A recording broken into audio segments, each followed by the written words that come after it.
Hello and welcome to my YouTube channel and blog. I'm Jenny Hall.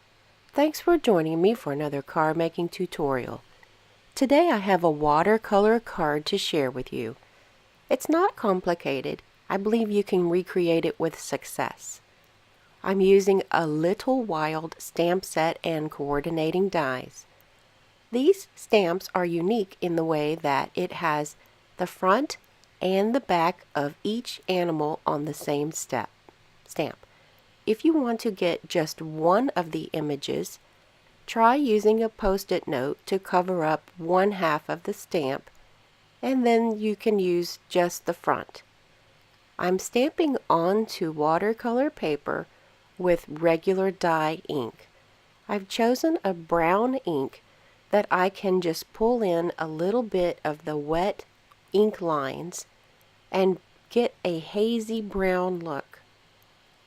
I don't want the entire bear to be dark brown, but I do want it to appear as he has natural shading around all of the stamp lines.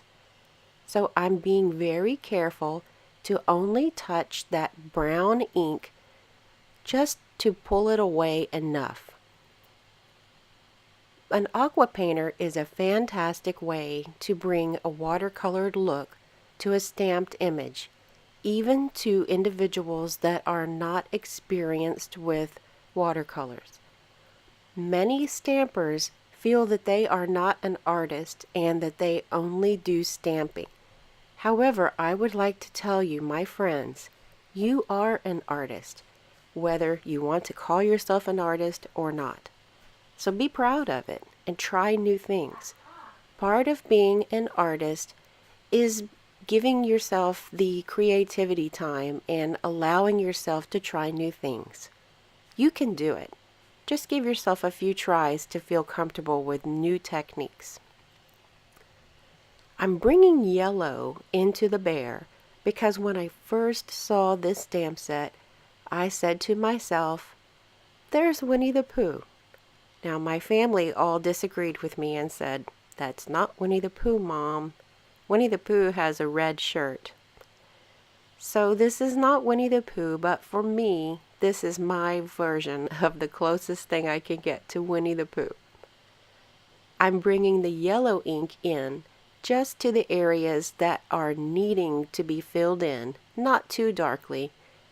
And now I'm putting a little bit of the grass stamp that will go with any of the images in a Little Wild stamp set.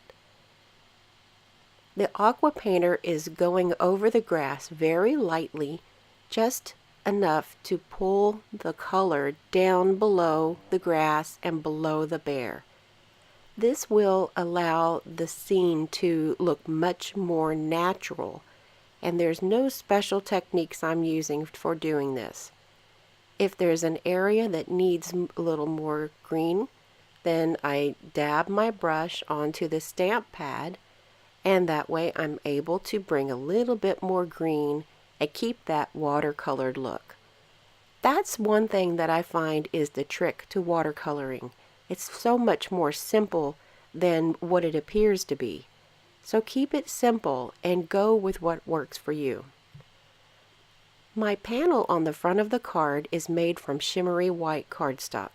This is not a white or a vanilla, but it's a mid-tone, and it matches the watercolor paper very nicely.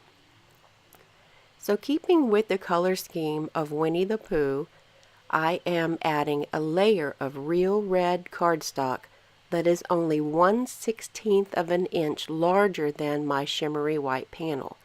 I would like to have the thinnest red outline for this panel. It's just lending a hint of color without distracting from my watercolor images. The coordinating dies that go with A Little Wild in the bundle that is 10% off are great. This is a nice image of a vine that I can see using in many different ways. Imagine this cut from foil paper. This is really going to be fun to create with. This is one of the stamp sets that was not on my first run whenever I placed an order from the annual catalog. It was on my list, but I wasn't sure I wanted it, and now I'm convinced. This is a very flexible stamp set, and the images are so cute, whether you choose to use them with watercolor or no watercolor and just stamping. This is a must-have, and I absolutely am in love with this set. And the fact that it's 10% off only makes it better. For the inside of the card, I've got the honey bee and the beehive. Finishes it off perfectly.